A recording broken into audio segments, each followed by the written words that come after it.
And now for our first panel discussion on the challenges and opportunities of achieving gender equity in the workplace. Please could we ask our honored speakers to come to the stage. Sadaffe Abid, founder of Circle Women Association.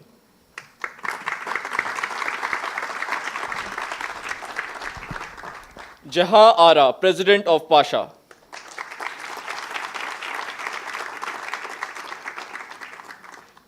Shazad Dada, CEO of Standard Chartered Pakistan.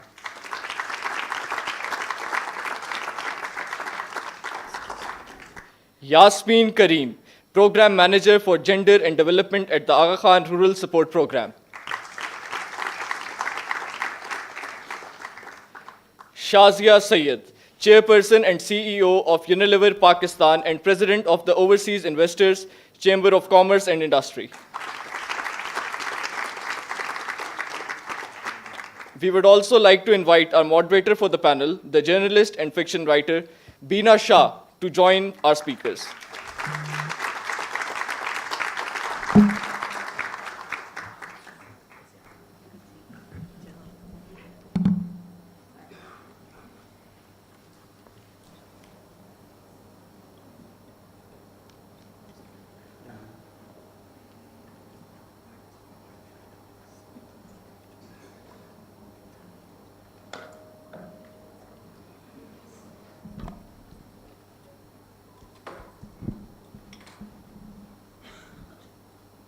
Ladies and gentlemen, good afternoon. Assalamu alaikum. And thank you for inviting me to moderate this very important panel. Some of the people on this panel are old friends, good friends. All of the people on this panel are respected industry leaders with whom I've had many conversations about gender equity in the workplace. It's an important topic, it's a vital topic, and it is one that changes societies, communities, and countries. I'm sure you've all read how the studies show that the more women there are in business, the better it is for a nation's economy.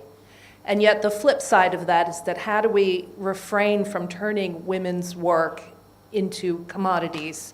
How do we balance the very real needs that women have in their lives, personal as well as professional, private as well as public?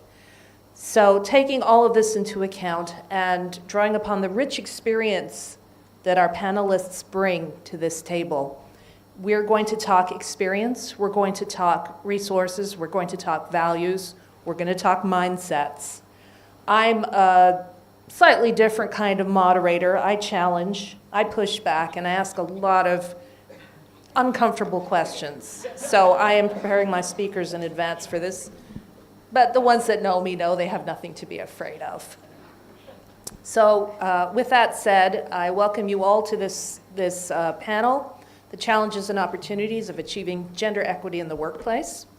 You've been introduced to our amazing panelists, but I'm just going to go and point them out by name. Their names and their pictures are in the program, so if you want to read more about their accomplishments, which are many, too many for the time that we have here today, please feel free to do so. Look them up on the internet. They have very large footprints. Sadaffe Abid, Jehan Ara, Shazad Dada, Yasmin Karim, and Shazia Syed. Welcome.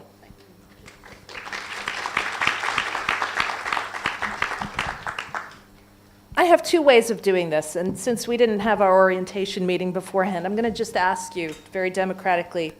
I can do this two of ways. I can throw a question out there and have each of you answer it, or I can put a question out there and wait for the person who wants to answer it the most to go ahead and do that. So which way suits you more? Second one. Second, okay. There we go. And she's the leader. Thanks for making the decision. Very quickly. And yes, you've already elected your representative. And she had to be female. What else? Yes. So the first question I have for any of you, and if all of you want to answer that question, that's okay too. On a personal level, what does gender equity mean to you? On a personal level. I think for me, it's as natural as being alive and breathing and doing my everyday chores. I don't see anything abnormal about it. It's just 1 + 1 is equal to 2. Nothing abnormal about it at all. Gender equity, it is what it is. Anyone else like to give it a try? Yeah, I would like to talk about like my personal experience. Gender equity is just like the definition was defined by Lindsay, that it's a fair and just distribution of resources, or it's a means for gender equality. Like I see in my personal life how we, be just to our children, like our boys and our girls, or in my own life, how I have been treated or provided enough resources to be what I am today, or in comparison to my brother who has been provided the resources or privileges or preferences. So in a personal capacity, if we think about it, is how our socialization happens at our home, differentiating between girls and boys in terms of the requirements for health, education, providing what the child needs are based on being a girl or a boy. So what I'm hearing is that for you, gender equity, your idea of what that is, developed out of your personal experiences, some of which may have been discriminatory. Yes, for of you course. as a girl and as a woman and a young woman and so on and so forth, your experience came not out of an academic understanding of gender equity, but a very deep-seated and deep-felt experience of it. Yeah, exactly, because the gender equity, if we look at the socialization at our homes, it's the distribution of resources which we give to men and women, or boys and girls. It's not fair. There is a discrimination because of the societal patriarchal mindset and the son preference, and that the prejudice towards women for providing enough resources to develop herself as a active citizen, or as a productive citizen in the society, or contribute in the economy. So there is obviously a prejudice. There is discrimination. Shazad, Mr. Dada, you're a brave man, being the only man on this Yeah, panel. I feel like I'm in a minority here, man. This is not Now you fair. know how If the rest of anyone us could do feel. it. But Was may I turn this question slightly a little more personal? As a boy growing up in Pakistan, were you aware that there was a difference between how you were treated and how girls were treated? Sure. First of all, Bina, thanks. Thank you, Rasool Saab and AKU, for having me here. Bismillah ar-Rahman ar-Rahim. It's indeed a pleasure to be here. But just to give you some perspective, so I'm the only son, 3 sisters. So this is familiar territory. Exactly. This is 3 nieces. Each sister has 1 daughter. So I'm surrounded, and I'm around females. So this is very comfortable environment for me. Good to know. And I only have 1 mother-in-law and 1 wife, so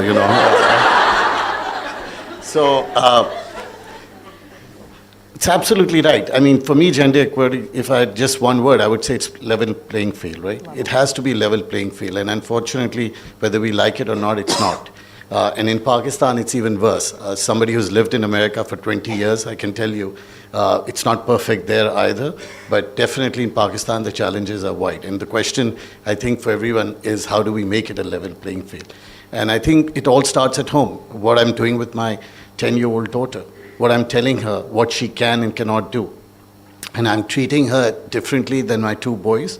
And I think that's really the question we need to ask and check ourselves, because as Roshane was talking about, I think one theme that at Standard Chartered that I've come across and we are working on is the unconscious bias. I think we all mean well. Nobody is here going to stand up and say, I don't want my sister, my mother, my daughter not to have the same opportunities and the same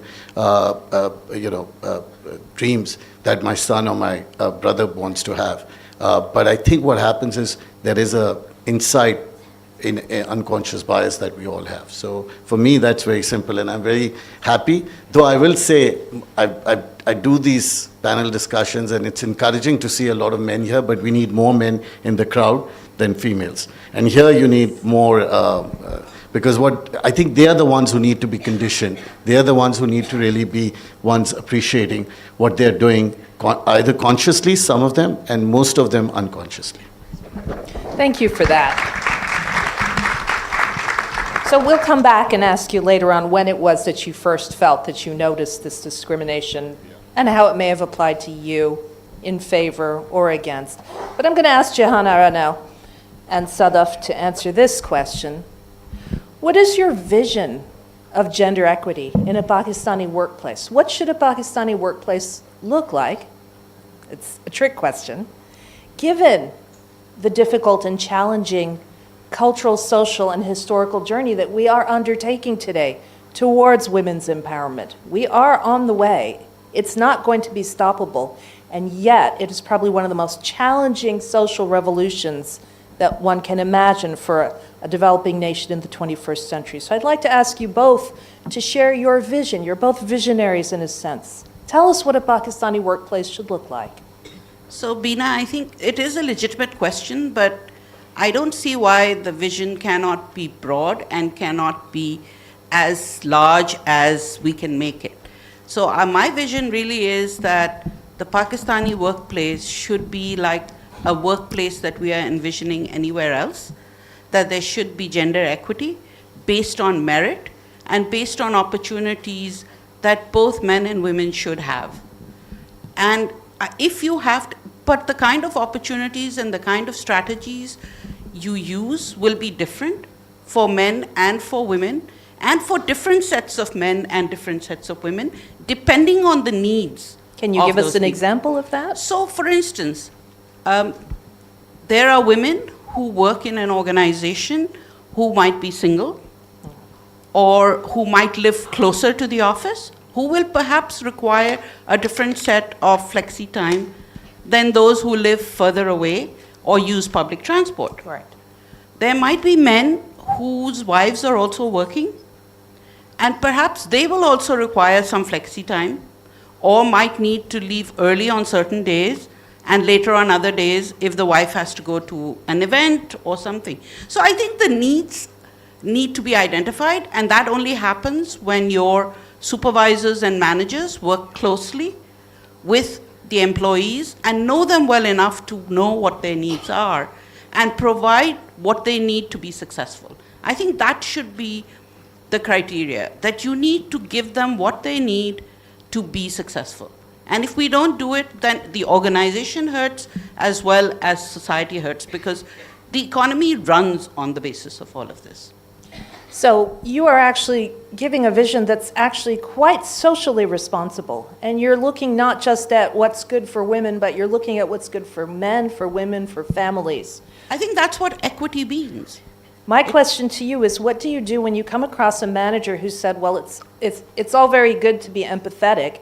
However, the bottom line is we need to make money. And frankly, what you're proposing is difficult to justify monetarily. It might be difficult, but it is doable, and it will make more money than if you are not fair in the way you treat your people. And we've seen that to work. I've seen that to work, that if you are fair and you are just and you take care of your team, they deliver much more than if you have one standard for all of them, because their needs are very different. So what I'm hearing is that gender equity is actually equity. It is Absolutely, equity. absolutely. It is equity. Sadaffe, we come to you. Yes. So the way things stand in Pakistan, we have under 25% women in the formal economy. It's one of the lowest in the region. So I think we're really in a state of crisis as far as women's advancement is concerned. For me personally, the pace of progress is just too slow. Having been in this field both as actually part of Kash Foundation and spending 12 years there as one of the founding team members, and then moving out and working more at an industry and an ecosystem level on how can we advance more women, how can we have more women in leadership roles. I feel there is a commitment, there is attention. Seminars, talks like this are happening, which are encouraging. But in terms of real progress, in terms of macro indicators changing, in terms of work places creating shifts, I don't see the kind of pace that I would like to see. My vision would be a workforce where men and women can thrive. Now, what does thriving look like for you? You know, it has to feel good. You have to feel elevated. You have to feel enthusiastic. You have to collaborate, experiment, engage. So it's a different work environment that I envision and I imagine, where people are bringing their best and where it's flexible, it's agile, it's adaptive. People can work from home, whether it's men or women. Children can be brought to work, you know. Why is it that seeing children in the workplace is so unusual? It shouldn't be. And so I would just like to see a lot more innovation in this space, and I think really expand the way we envision and look at it. And the great thing is, this is not just a morally good thing to do, it's good for business. It's good for economy, it's good for families. We know this, that Pakistan's GDP is going to get a boost of 30% if we have gender parity. But we also know this, as per estimates of the World Economic Forum, it's going to take 200 years for gender parity at work. So that's why, Bina, this is actually a tough conversation. It is not a light-hearted conversation. And if we really want to make progress and make this day count, we need to be very serious about what steps are we going to take post this conference. As Shazad said, he and I have been on several panels together. You know, as I came to Karachi, actually, I started getting invited to panels. So I'm originally from Lahore, but I must tell you, I love Karachi. So big hand to Karachi. And I would go to these conferences, and one of the things I noticed, Bina, was there are 10% or 15% women in the audience, and there are hardly any women speakers. Business conferences. And let me say, unfortunately, it has not shifted much. And that's when we started a campaign called Let's Call Out the Manels. So Manel is a panel with only men. And there's a fair amount of that happens globally, but a big share of it is also in Pakistan. So the good news is it gets called out. It gets called out. I think digital access is super these days, and we have a lot of advocacy happening. But if we talk about equitable, prosperous Pakistan, we have committees that are formulated at a policy, at a national level, not a single woman, or just one woman. How does this represent Pakistan? This must change. There's a committee on STEM, which reports to the Prime Minister, not a single woman. Women's visibility in this government is actually a particular crisis point, one that we keep trying to raise. And yet we encounter such a backlash when we talk about inclusion, equity, gender equity. And so we need to talk about why that backlash is occurring and how we counter it. But before we get to that, I'm going to return to Shazia to ask her. Now, we're talking about hammering out steps for gender equity, but at a very academic level, planning committees and conferences and so on and so forth. What does gender equity actually look like in your organization? Can you give us a snapshot of today, sure, in a day in your company? Right. So I think just to explain that, I can take you first to the time when I got inducted, and I think before that, in my interview, they reminded me that there was one more woman, and you know the initial time that I had to, the first a year or so was quite painful, because obviously there were 2 or 3 women in the whole organization, so they were not familiar with how to accommodate a woman, what are the basic hygiene factors that are needed, etc., etc. And you know, just to be brave was the order of the day. So I think having grown up in that, you know, through those times, so I've had 30 years with the organization. I think I've seen enough. So our policies today are very robust, and like somebody said, our policies are made by the men, I'd say. So today our policies to encourage gender balance are made by the women. For example, so the policies are made by the people, not necessarily the women.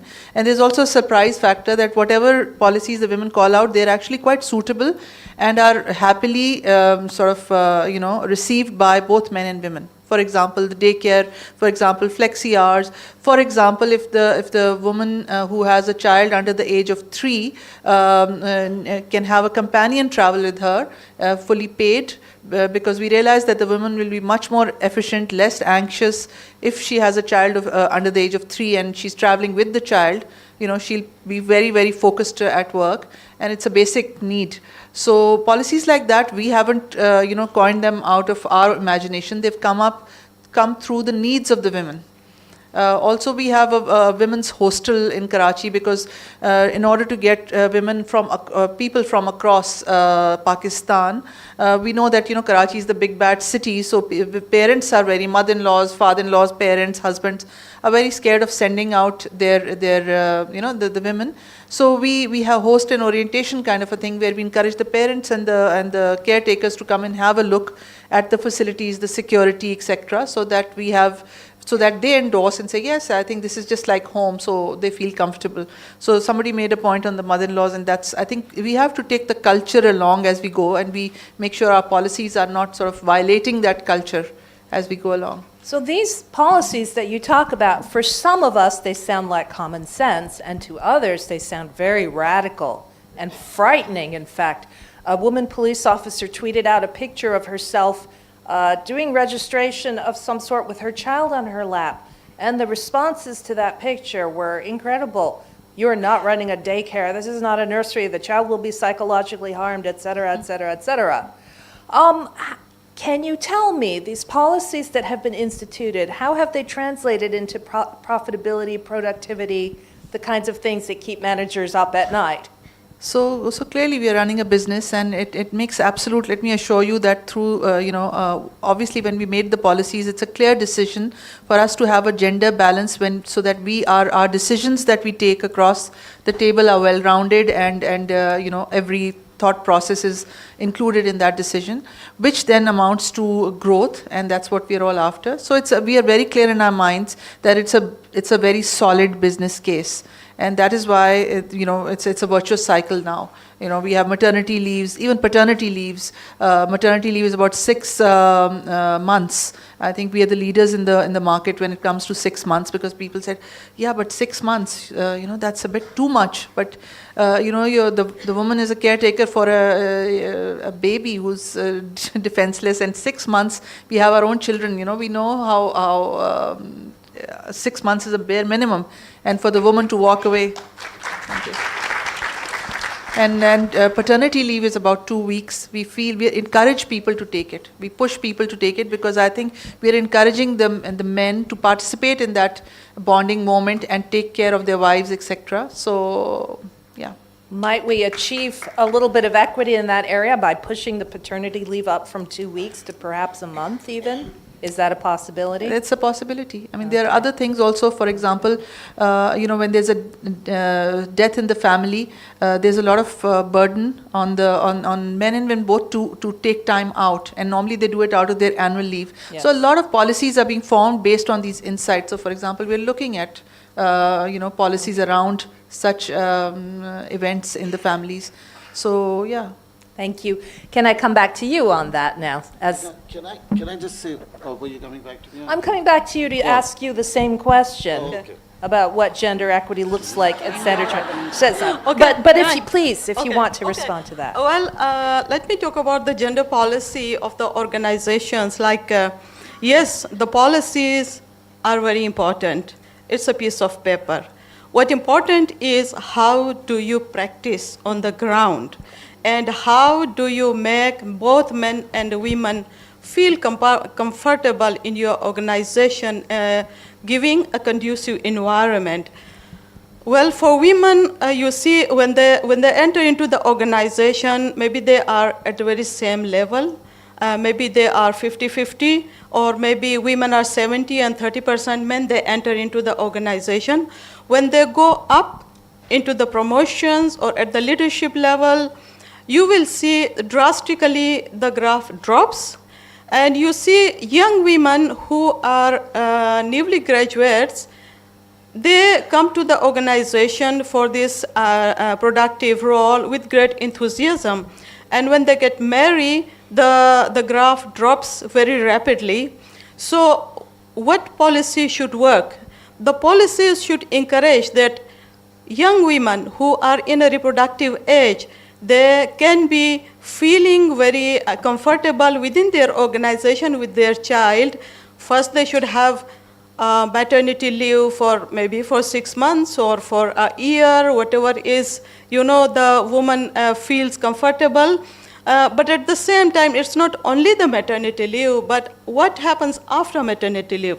If mother-in-law is not cooperative with her, or there is no social support for taking care of the child, so there should be the policy where you should have daycare centers in every organization, mandatory, be it the government organization, NGOs, educational institutions.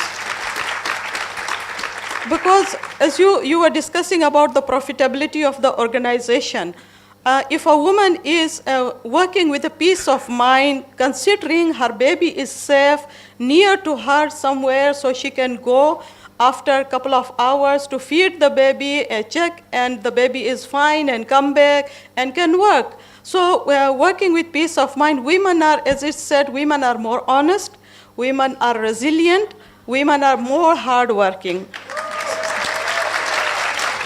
So, if you give her comfort and enabling environment, a conducive environment, non-harassing, non-threatening environment, a woman can deliver more than a man delivers. Because women are very honest to their work, and men, I would say, I'm sorry to say that, men are more into other social circles and their own socialization. They take time out for their socialization, but not women during their work time. So having a policy on the paper is not enough. The important is how do you translate and practice on the ground so that you have equal number of men and women. Equal number is also important, but at the same time, you know, the women's productivity to contribute in economy, to the society, and to the family is also very important. So that's how, you know, you have to translate the policies. Here, I would like to say for the HR people, I have been on lots of interview panels, and I saw the indicators they set for selecting someone. There is huge indicator scores for, okay, your academic qualification, fine. You have something on your technical skills, fine. But there is more score for how do you behave, and there is no any scoring for gender sensitivity. So you have to have that on your indicators, on your scores, equal to the other indicators. That you can, if there is someone, okay, the person is best performing in the technical skills, but the person is a harasser, but the person is not very much gender sensitive. Oh, we're going to talk about sexual harassment. Yeah. I'm saving the best for last. Thank you. Thank you so much for that contribution. Very important points raised there. It can't just be policy. How many of you, the 5 of you that are on this stage, how many of you have a daycare center in the organization that you are in charge of? One person, 2. Well, ours is, we have it and we don't have it. You have it, and so these No, children because exist and they don't exist. We reimburse them. We used to have it, and then we found that people wanted. It's interesting. I think, again, let's understand the reason behind it. Daycare center is to, again, provide a service to your employees. Now, if the employees are living in Gulshan and the daycare center is in II Chandigarh Road, it really doesn't serve them. So they came back to us and they said it would be better if we were given a stipend, and we could then go to, put it, so my mother-in-law or my mother could go and collect them at 2 o'clock when this, the time comes. So that was. So you actually. Again, just echoing what I was saying about policies, one has to take some feedback. So you are actually inculcating an atmosphere where your employees feel safe enough to tell you this works, this doesn't work, giving you feedback. Tell us a little more about that process. No, absolutely. Look, I think first of all, just a couple of corrections, a couple of comments I think to be made here. Hi, Mike. A couple of comments and a couple of corrections. I think we're not, as a company, as a CEO of a company or as a male, we're not doing anybody a favor by bringing these changes in. This is, I think, this data, as Sadaffe was also saying, diverse organizations are a lot more productive and deliver a lot better market share, a lot better market performance than a non-diverse organization. I would say the same thing if it was an all-women's organization. I think they would be lagging behind, despite the fact that women are more productive. My mother, my daughter, my sister. So Let's not make this personal. I fully salam. But I'm just saying in that sense, so a diverse organization, I think, is nobody's doing anybody any service. I think selfishly, we want to create an environment which is diverse enough so we can get diverse thoughts, we can get diverse perspectives. And I can tell you, again, giving my preamble that I gave about being surrounded around women, and also what I see at work, is I think women are aside from all the things, ma'am, you said, they are great at multitasking. Men are pathetic. We cannot multitask. They are managing the schools. They're doing brilliantly at work, but they're also doing many other things, including, again, I'll go back to that theme, I'll go back to managing their mother-in-law also. So my point is that they are absolutely... We'd rather do some less multitasking. Yeah, Yes. no, but that's up to you. My point is that they are brilliant, and we need to create a conducive environment for them. And by doing that, we are not doing anybody a favor. We are doing a favor to the organizations that we work for, because those organizations are a lot more successful than ones that are not diverse. So that's point number one. I just wanted to put that on the table. And I think the mindset and creating a conducive environment, we're talking about gender, it's a gender equity discussion today, but we also are very proud of differently abled people, because it's diversity across all platforms, religion, ethnicity, differently able, and the list can go on. Sexual preferences, and so on and so forth. So globally, we really follow that to the heart. In Pakistan, I think it's very important that we create an environment where people can come and feel comfortable. We have visually impaired people working for us because it was part of our Seeing is Believing. That was our social program that we had. And we had 24 visually impaired people that are sitting in our call centers. We created some technology which allows them to make outbound calls. And I'm telling you, this is data, this is factual data. They are a lot more productive than my people who are fully visually, who are not visually impaired. And they are doing a brilliant job, not only cross-selling and doing customer service than anybody else. And so what have we done to ourselves? We have created an environment that's comfortable for a group of people, and their tenure in our bank has been 10 plus years. They're a lot more loyal to us. They are a lot more productive. So I'm not doing them a favor, they're doing me a favor.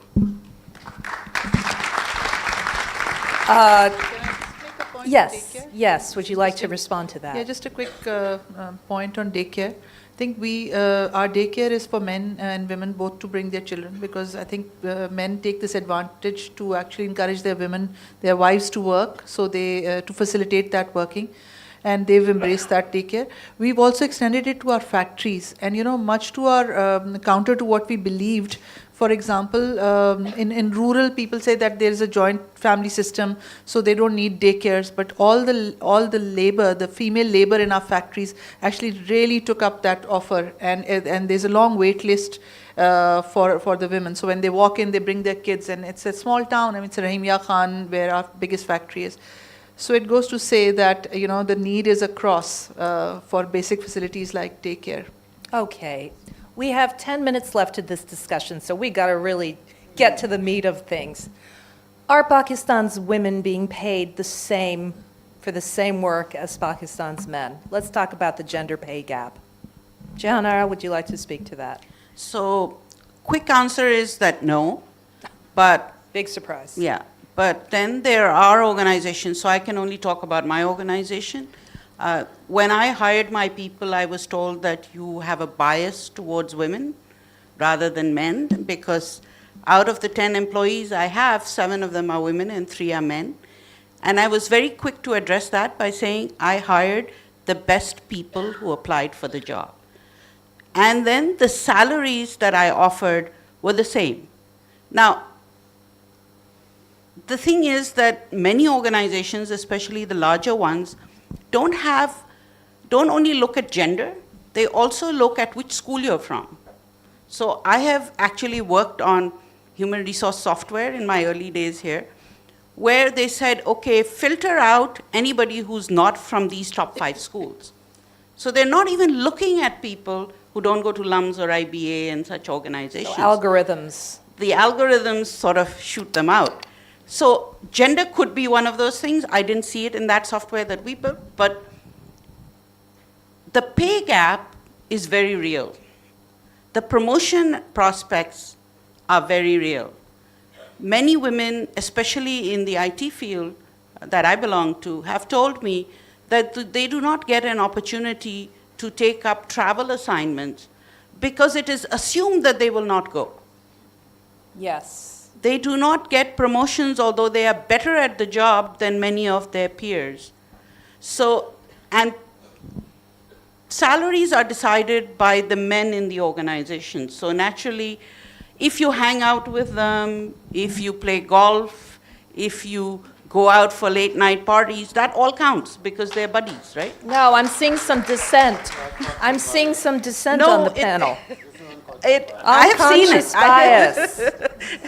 I've seen it happen. And so those are things that need to be addressed. Okay. Because most women do not play golf, some do. Some are taking up golf. Men don't play golf. Most men don't play golf, but more men play golf Audience in poll, managerial how many of you positions. play golf? Raise your hands. I see some men, I see some, well, it's rather generously. No, so this is not meant as an anti-men stance. I'm just saying this is what's real.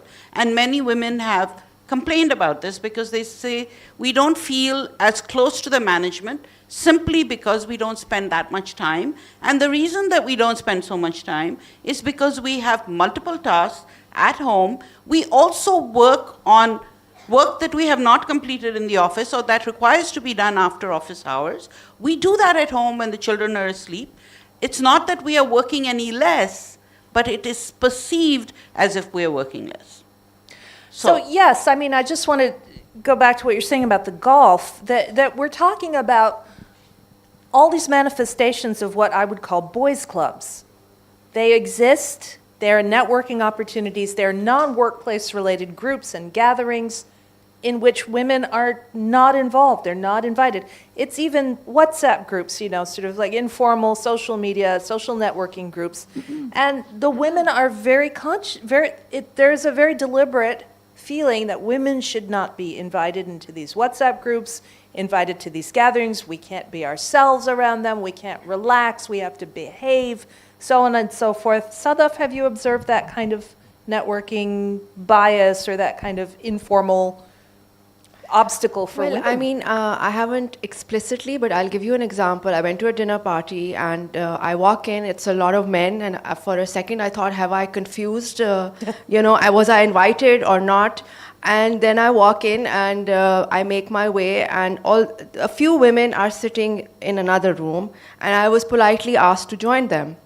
And then I sat there thinking, and I talked to them, and unfortunately most of them were not working. And then I saw familiar faces and I wanted to get up, and I felt it's a bit rude for me to leave. I'm sitting here. So you feel a bit in a box. So it can be awkward.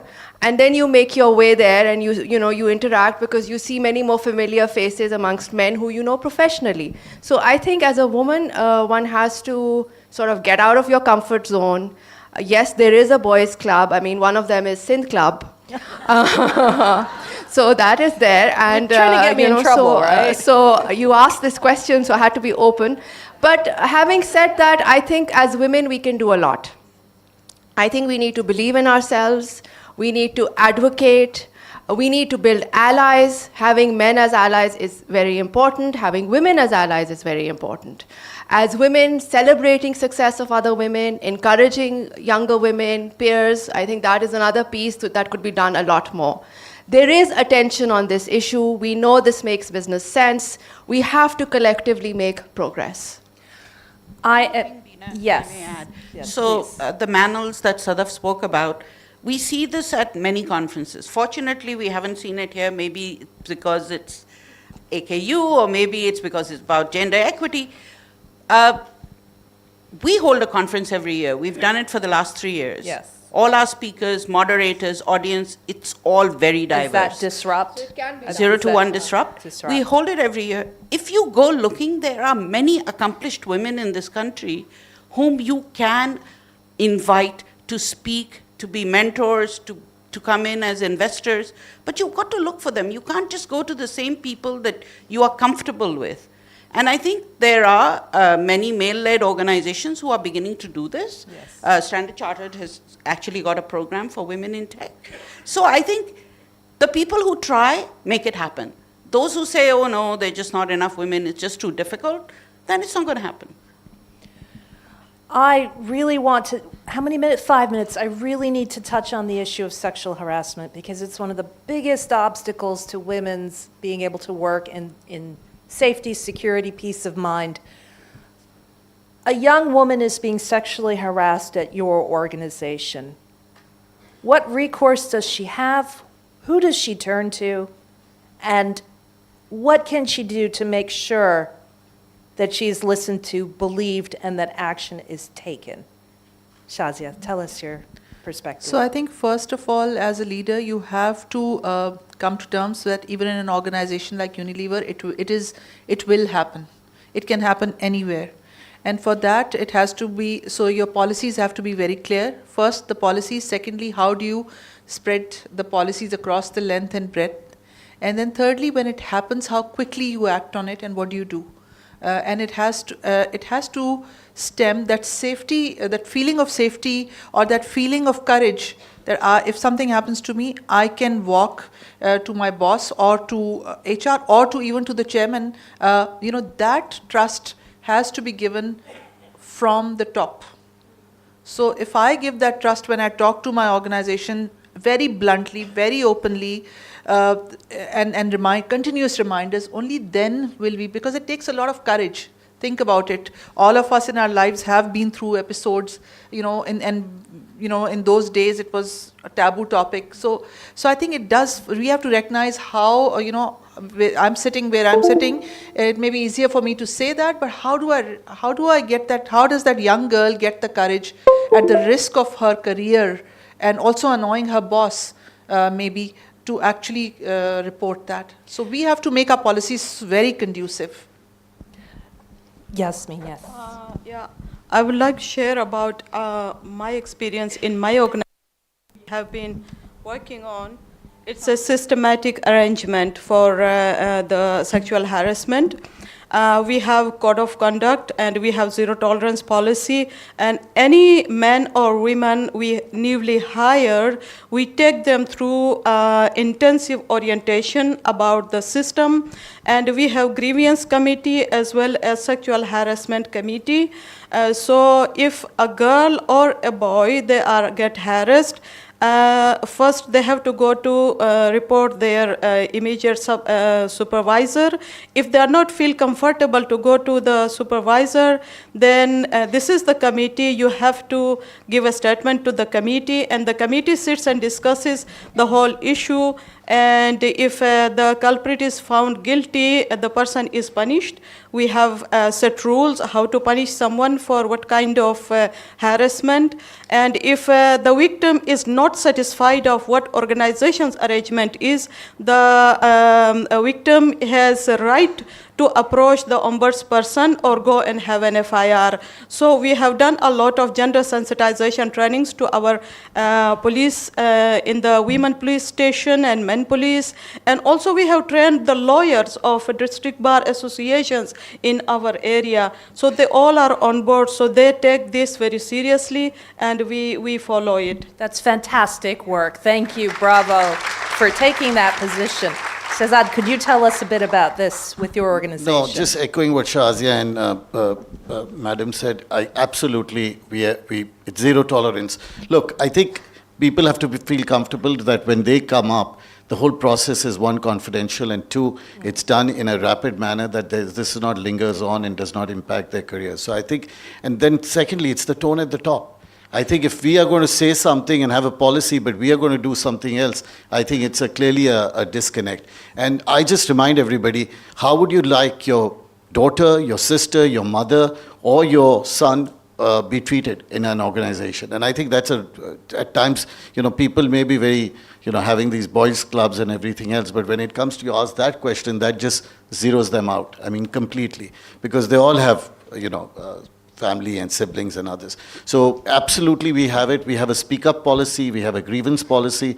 On the backs of that, There's an appeals process. If he or she feels that this has not gone the way that should be, there's an appeals policy, and then ultimately you have the law, you have State Bank Ombudsman's office and everything else. But again, I really think you have to create a conducive environment, and when you find somebody guilty of doing this heinous crime, action needs to be taken right away, and it should not just stop at that person. It should be, we should ensure that he or she does not get employed at any other organization, at least within the banking circles.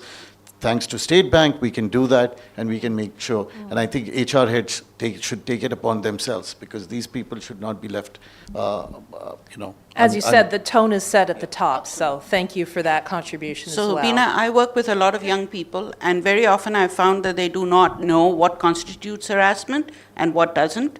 So the very first thing that we do when they come into our organization is to run some training, to tell them that, look, when you do this, yes, it's harassment. And this occurred to me only when I went to NUST in Islamabad, and there were questions and laughter around a lot of things that young women were asking, and that's when we addressed the issue very openly, that, you may think you are just teasing, you may think that you're just making fun of this girl on Facebook or whatever else, but actually this constitutes harassment, and you could be taken to task on this, both legally as well as within the university. So that's why I started doing this, and I think this is a very good thing, because a lot of the women now feel that it's a safe environment that they come to.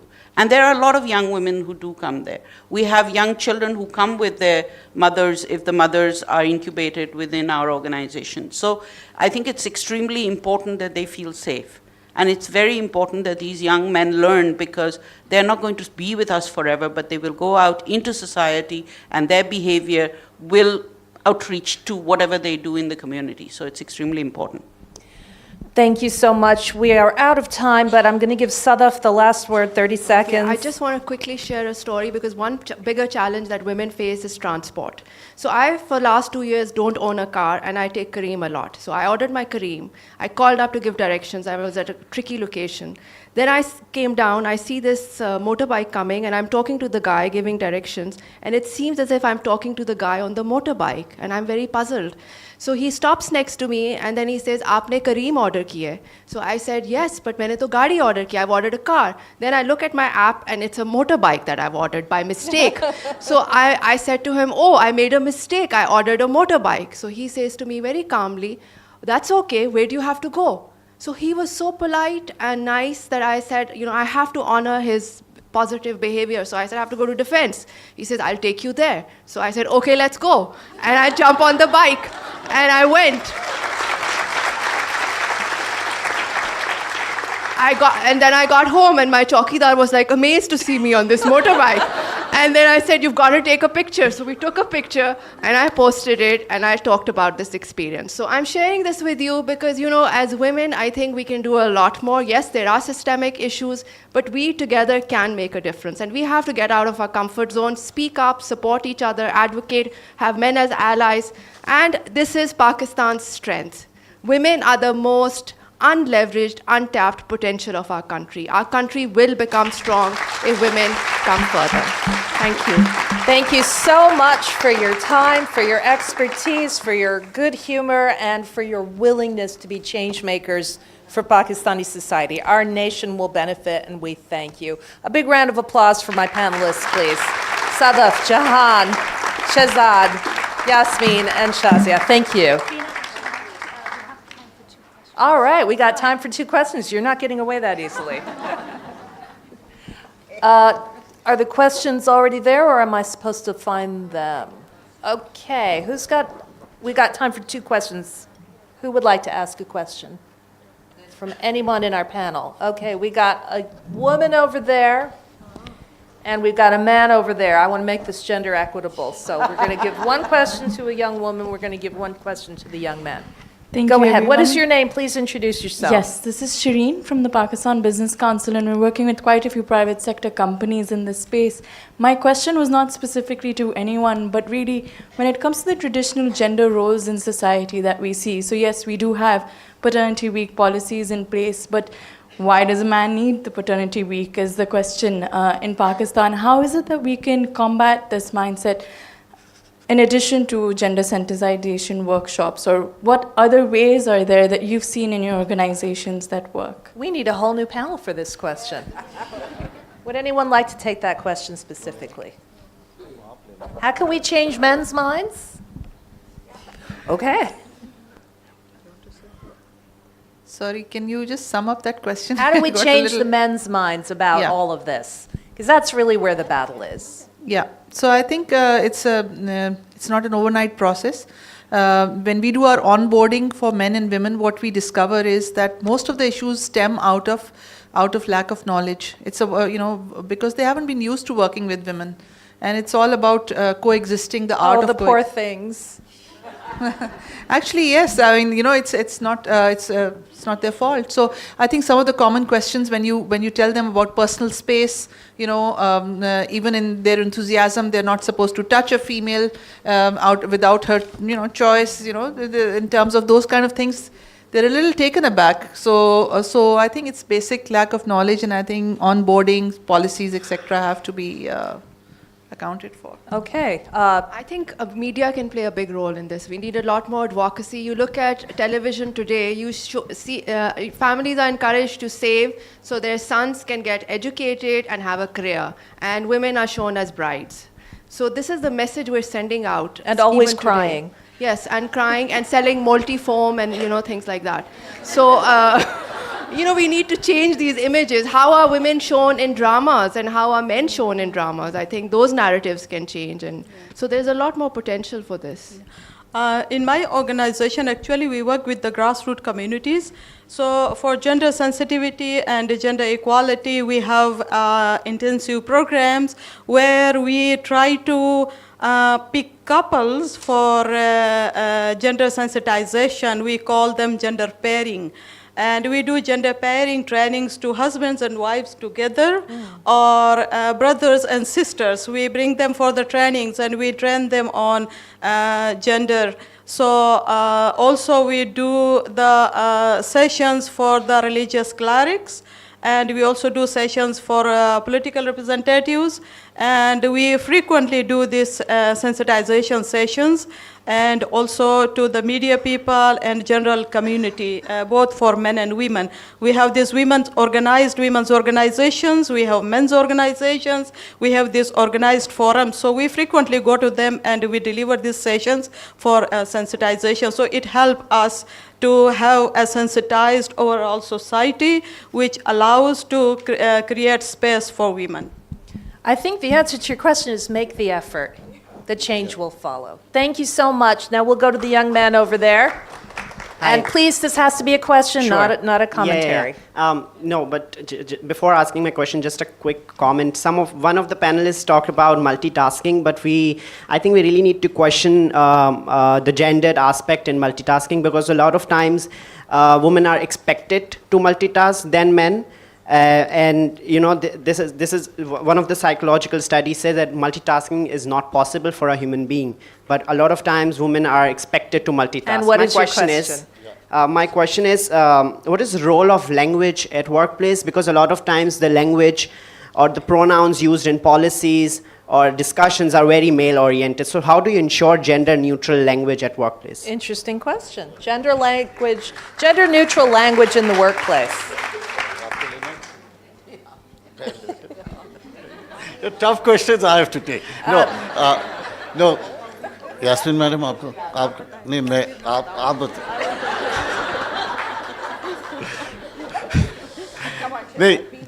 gender neutral, you have to be, again, you have to be conscious. And even I think our culture, there is, again, I'll sorry for my foreign guest here, but mard ka bacha mano. What is that? What does that mean? Ladkiyon ki tarah mat ro. I mean, this all starts at the house, right? I mean, with the terminology that we use at times, we don't realize it. And this is, again, that going back to the thrust or the ethos of it, the unconscious bias that is in there. And I think we need to correct ourselves. If we don't correct ourselves, ladies and gentlemen, we are heading for a disaster. No. This country is not going to make it through if 50% of your population is going to be ignored or not treated on an equal footing to the men. It's just absolutely not. And this is, again, something that we all should, as we're all very privileged here. We all are sitting here because we're all a very privileged class. I mean, the fact that you all have made it here is a big thing, and it's the duty, it's our duty. And I think also we have to start first at home and then our schooling system. Our schooling systems are broken. I think we need to support as many schools as we can of underprivileged children in areas where education, where people are not going to schools and where this kind of understanding is not happening. And even in those schools, I think we need to have a sort of a system check what's being taught to them and how it's being taught to them. But I think coming closer to work and what we do at Standard Chartered, I think we are consciously correcting ourselves. If somebody speaks, is not doing on a gender, making gender biased comments or something, you need to call it out. You need to challenge it. You cannot just stand and say, okay, he's my boss or she's my boss, so I'm going to just go ahead and let it be or let it slide. I think it's our responsibility. If it's one of your best friends, you need to call it out that, you really made this young intern or young officer of the bank uncomfortable by doing that. And I think that only when we start doing that, it's when this thing will become a reality that we are against such behaviors. I think we need to change the behavior, we need to change the mindset, and for that, first we need to understand the unconscious bias that we all have within ourselves. Thank you so very much. We'll put an end there. I want to thank all of you for your attention, and again, my panelists. We need to take a group picture now, so thank you very if much, you can honored bear with speakers, us. for that thought-provoking panel discussion.